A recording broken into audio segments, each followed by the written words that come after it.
ఒంటిపూట బడులు. ఈ పదం వింటే మన గుండె లోపల ఏదో అనుభూతి కలుగుతుంది కదా! మన చిన్ననాటి పుస్తకాలు, బొమ్మలు, చిట్టి బాటిల్, బ్యాగ్స్, పెన్సిల్ బాక్సులు, గోడపై కాగితాలతో చేసిన క్యాలెండర్లు. ఇవన్నీ మన జీవితానికి వేరే అందాన్ని ఇచ్చాయి. ఈ 10 ఎపిసోడ్‌లలో మనం మరొక్కసారి వెనక్కి తిరిగి ఆ జ్ఞాపకాల్లోకి నడిచాం. చిన్నప్పుడు మనం ఎలా ఉన్నాం? పెద్దయ్యాక మనం ఎలా ఉన్నాము అని చూసుకున్నాం. చిన్నప్పుడు మనకు పెద్ద సమస్యలు ఏవీ ఉండేవి కావు. ఉదయం స్కూల్‌కి లేట్ అవ్వకూడదని, హోంవర్క్ పూర్తి చేయాలని, ఆటలో మన జట్టు ఓడిపోకూడదని, మధ్యాహ్నం స్నాక్స్‌లో మన ఫ్రెండ్స్ ఎవరైనా మామిడికాయ ముక్కలు ఎక్కువగా తింటే కోపం రావడం.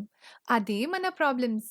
కానీ ఇప్పుడు ఇంట్లో ఏంటి, ఆఫీస్ పనులు ఏంటి, బిల్లు కట్టడం ఏంటి, లోన్‌లు, గోల్స్, డెడ్‌లైన్స్, టార్గెట్‌లు మన జీవితమే ఒక పెద్ద రేస్‌లా మారిపోయింది.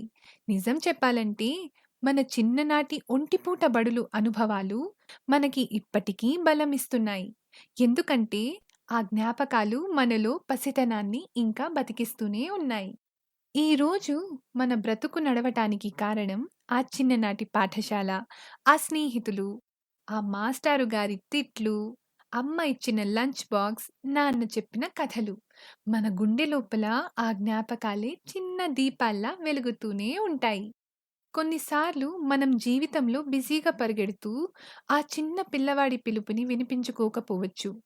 కానీ ఆగి విన్నప్పుడు ఆ పిల్లవాడు నెమ్మదిగా అంటాడు, జీవితం ఇంత కఠినంగా కాకుండా ఒక్కసారి చిన్ననాటిలా మళ్ళీ హాయిగా బతకమని. అదే మనకు అసలైన శాంతి. స్నేహితులారా, ఒంటిపూట బడులు అనే ఈ పయనం మనందరికీ ఒకే మెసేజ్ ఇస్తుంది. జీవితం ఎంత కఠినమైనా మన చిన్ననాటి సంతోషాలను మరవకండి.